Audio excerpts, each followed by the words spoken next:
In the last video, we introduced AC circuits, and I mentioned that one of the reasons why AC electricity was preferred for power transmission was a uniquely AC device called a transformer.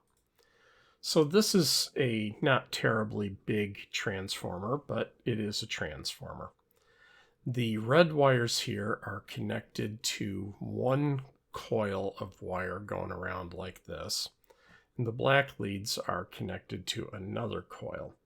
They are going around a common iron core. You can't see that here because it's in the way, but there's an iron core going all the way through, and then it wraps around in order to help guide the magnetic field lines going through the area.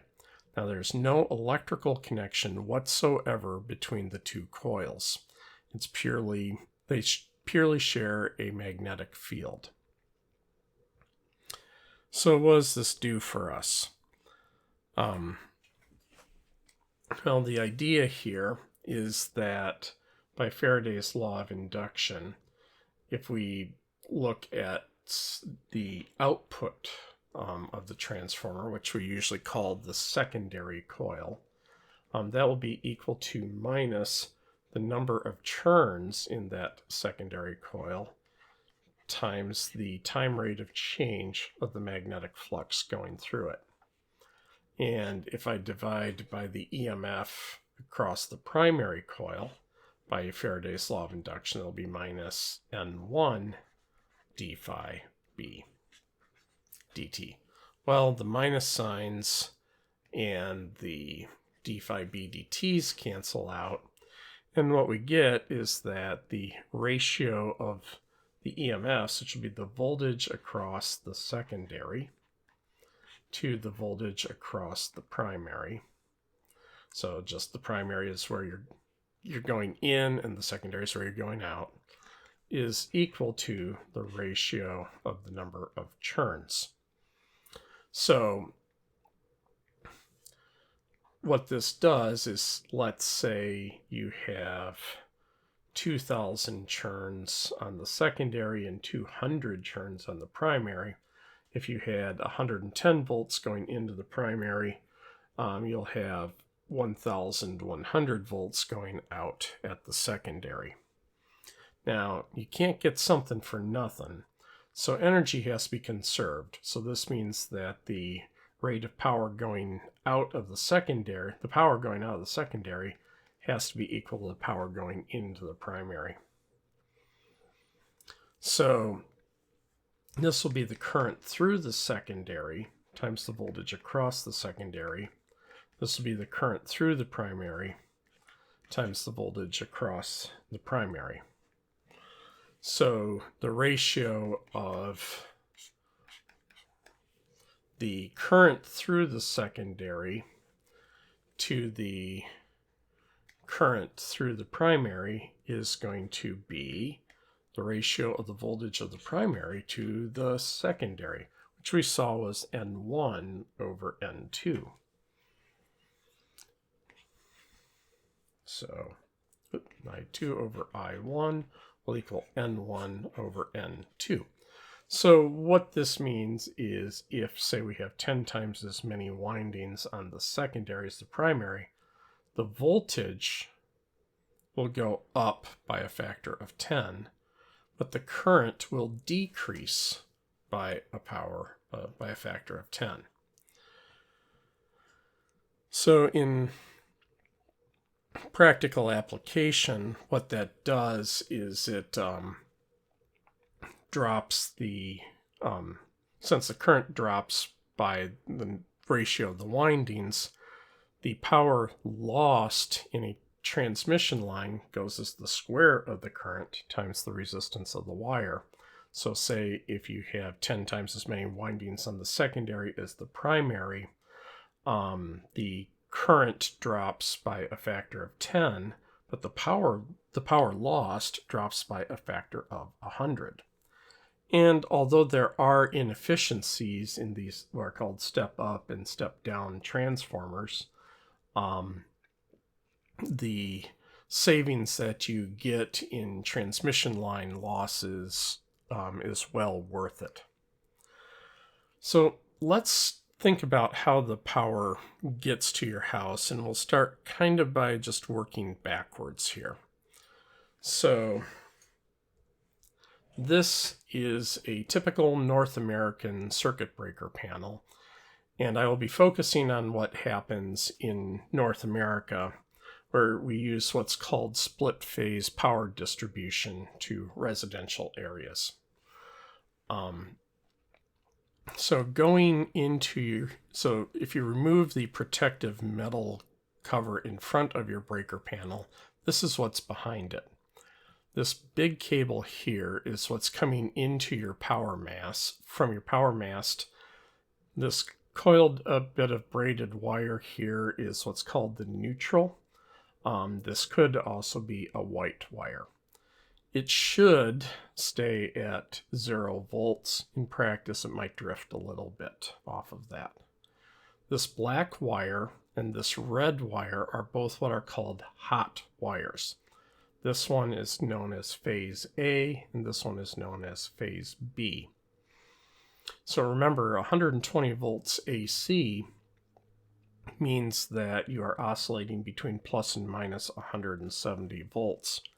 So in phase A, this is oscillating between plus 170 and minus 170, and so is phase B. However, they are 180 degrees out of phase. So when the voltage from between the black wire and the neutral is plus 170 volts, between the red wire and the neutral is minus 170 volts. So the difference is actually 340 volts maximum or 240 volts RMS. So actually a potential difference of 240 volts is delivered into the house.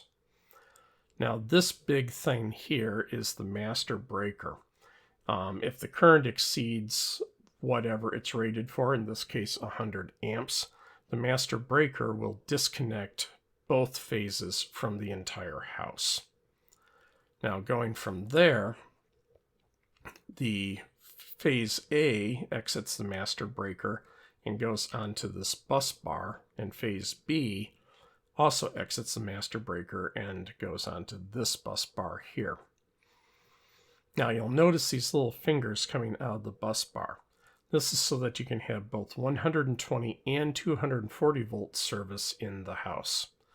So for the 120 volt devices, which is pretty much everything except your oven and your dryer and your air conditioner and possibly your hot water heater if you have that as electric. This you can see here, this is just sitting on one bus bar. So and you can see a connection is brought off from one of these 120 volt breakers to head off to provide service along with a neutral. So if it's 120 volts, you get either phase A or phase B and a neutral going through the Romex, and that connects off to the 120 volt outlets in your house. For the 240 volt service, you send 3 wires, phase A, phase B, and the neutral. Now in more modern houses, there will also be a separate ground. This is because although the neutral should be at 0 volts, it isn't always. So you can see the neutral's tied in on another bus bar here with a lot of screws. And if you look right here, this screw is connected to a copper wire. This copper wire would is going to run to the outside of the house, go underground, and be attached to a couple of copper stakes buried under the ground. So the idea here is that the amount of charge on the earth at any given time is basically 0. So we can just decide that the earth is 0 volts. And so this guarantees that the round prong, as opposed to the blades in an outlet, are kept at 0 volts all the time. The neutral is tied to that, so it should also stay at 0 volts. But there can be a little bit of fluctuation.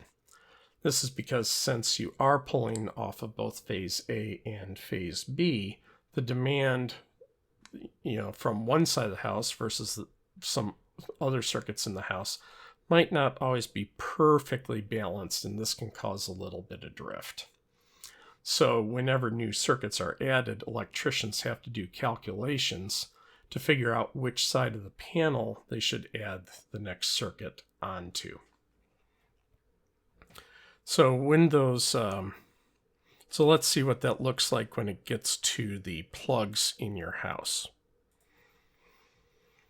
So for the 120 volt plugs,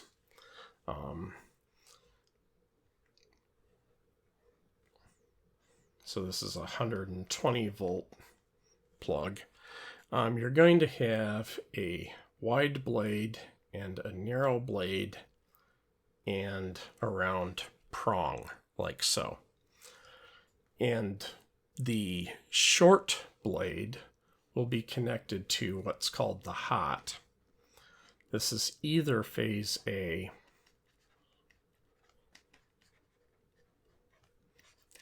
or phase B.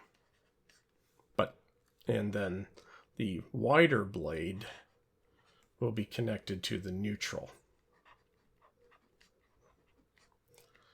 which should be 0 volts, and then the round prong is the ground, which definitely is 0 volts.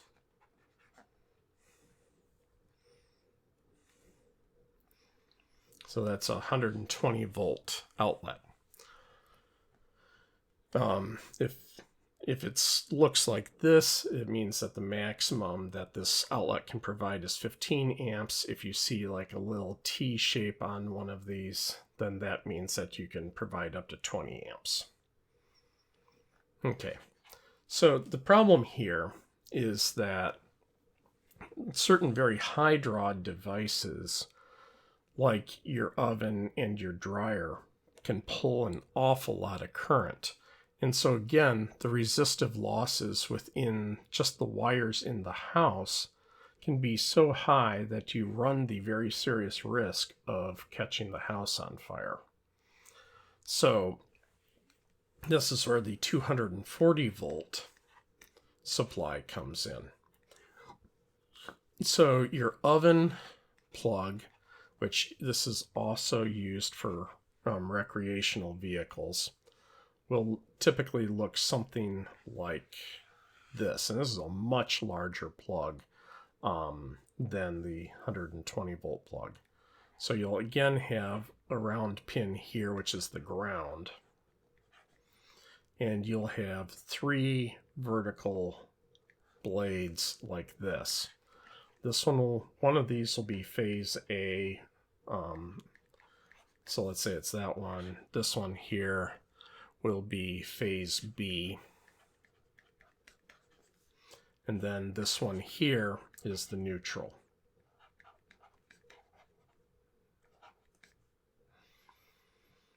So when you're running the oven, the cal rod in the oven is just connected directly across phase A and phase B. So when this oscillates up to plus 170, this oscillates down to minus 170 for a grand total difference of 340 or 240 volts RMS. By having double the voltage available, that means that the oven can pull half the current, which means that for the same size wire, the rate at which the wire leading to the oven is dissipating heat is dropped by a factor of 4. This is enough to make sure that you don't have to have fire hose sized wires. Okay, I'm exaggerating a bit, but this means that you don't have to have very, very fat wires in order to keep the heat losses under control. Your dryer,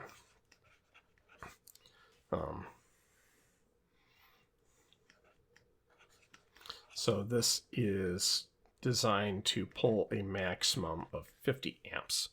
Your dryer is typically rated for 30 amps, and the pin and the plug looks basically the same. This is still ground, this is still phase A, this is still phase B. The difference is the neutral, the blade for the neutral is kind of bent into an L shape like that. And this is just to make sure that you don't plug your oven into a dryer outlet, because that could be bad. But again, it's the same layout, phase A, phase B, neutral. Now, these are the more modern designs. So this will be for construction since the late 1980s. Older designs did not have the third prong ground. And so they would have looked like this and like that. And the idea was that, well, of course, the neutral should be at 0. So we'll just assume it is. But here's the thing. The way that the dryer sends phase A, connects the heating element across phase A and phase B. But the motor in the dryer is probably a 120 volt motor. And so they would just connect the neutral to one of the phases, because this is staying at basically 0. Well, this means that you're pulling slightly more current from one than the other, and this will cause a bit of a drift in the voltage here. So if you're down in the basement, and also the chassis, for safety reasons, is attached to the ground. So here, you're making the assumption that it was grounded, but the voltage was actually drifting a little bit. And in a basement, in a laundry, you could very well have a wet floor. And if you're standing there in bare feet in a puddle that was caused by you doing laundry not very well, and then you touch the dryer while it was running, it could be the case that the chassis of the ground, which is hooked up to this pin, could actually be at a few volts, and you get a little bit of a zap.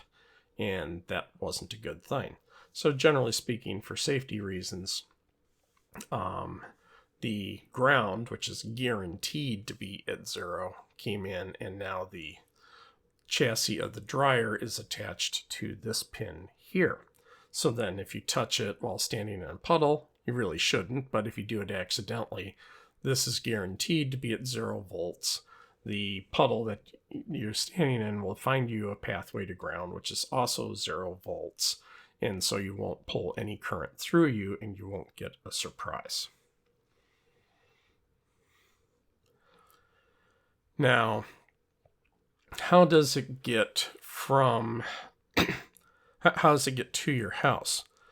Well, it turns out that the way power is delivered up to the neighborhood is a thing called three-phase transmission, which I won't really get into too much here. Suffice it to say, three-phase is what they use in Europe, and three-phase is delivered straight to the house, and there are a lot of advantages to it, but for historic reasons, we've got this.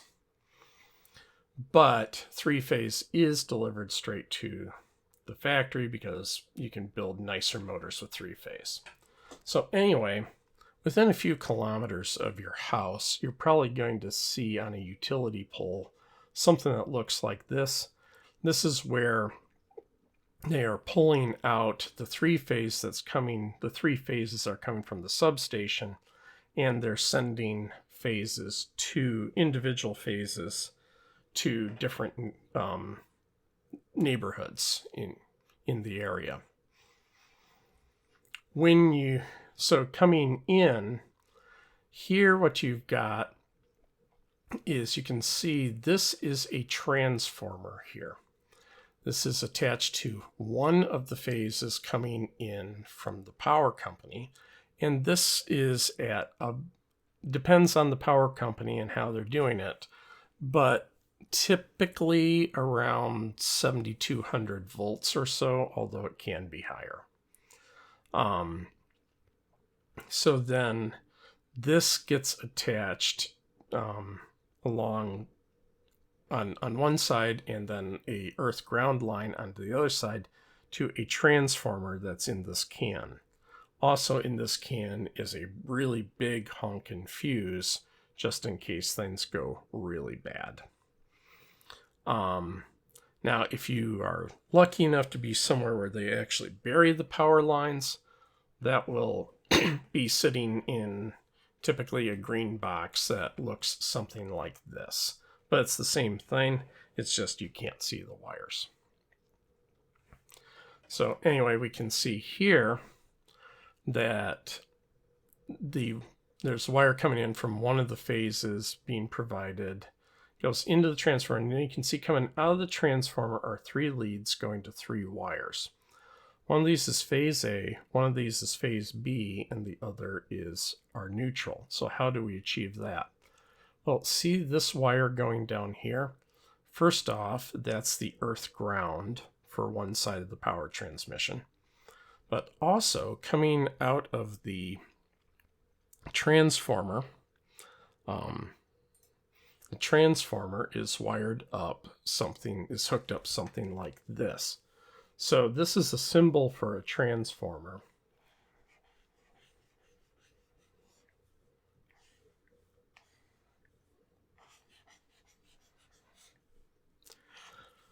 So these are the 2 coils in the transformer. Let's say this one's the primary. And this one is the secondary.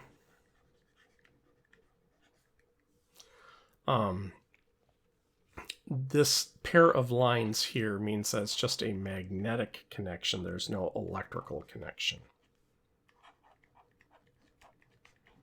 So these 2 coils share a common magnetic field.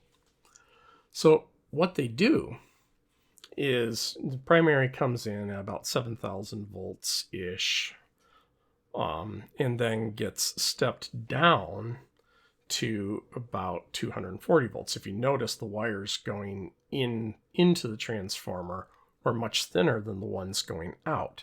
This is because when we step down the voltage, we step up the current. So we have to make the wires fatter in order to reduce transmission losses in the line. But then what they do to provide the split phase is that there's actually a third connection just tied in somewhere in the middle of the coil. Actually at the exact center of the coil. And then this is what gets run down that wire down the post, going all the way into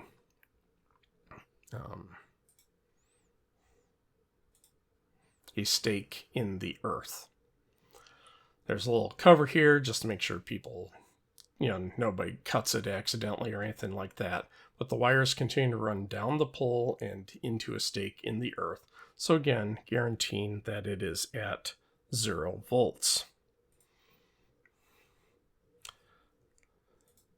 So the symbol for that is this, so that just means ground.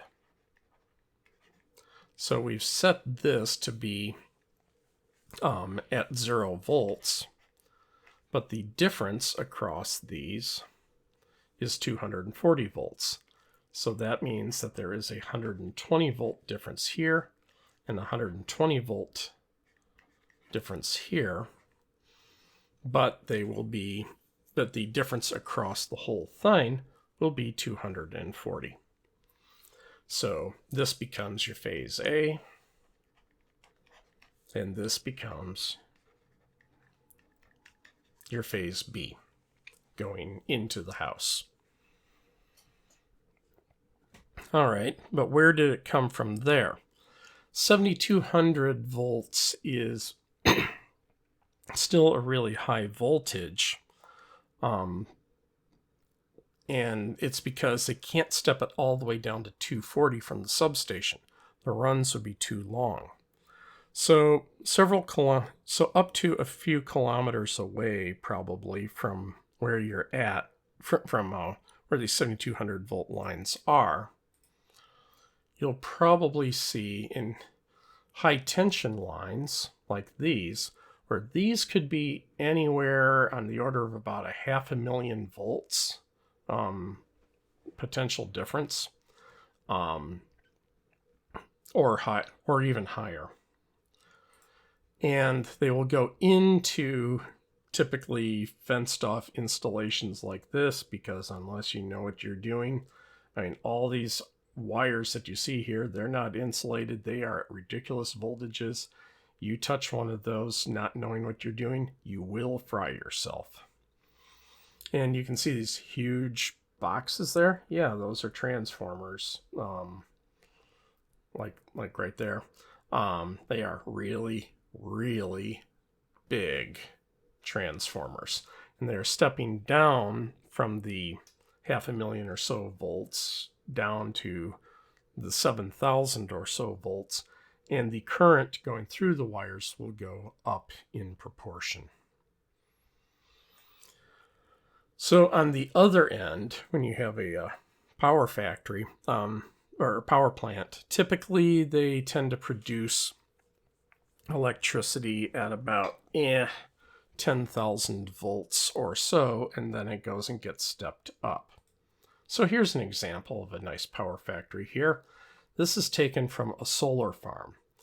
Now, solar panels are uniquely DC devices. However, there exists a device called an inverter that will take DC and turn it into AC.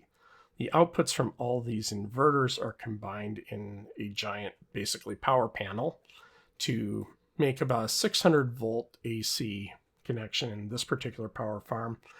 And then this gets stepped up to, in this case, about 13,000 volts.